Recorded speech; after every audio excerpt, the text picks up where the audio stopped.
March 12th. We're in the Mustang.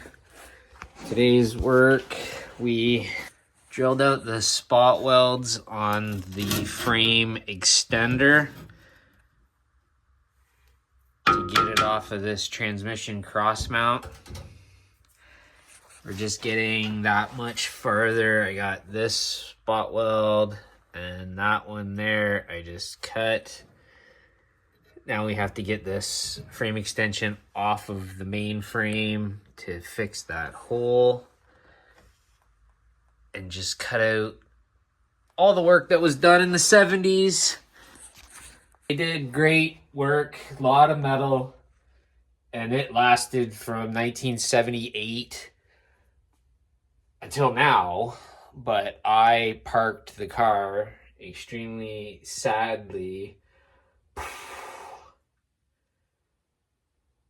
Like, I want to say 18 years, but I think it was 20. And now we're rebuilding it for my son and I.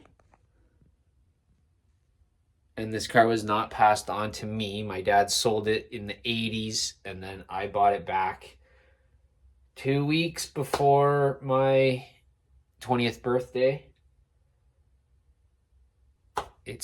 I've saved and purchased tools. You can see all the tools. It's taken me 20 years to get enough tools and knowledge maybe to do this job. Now I guess I have to do it.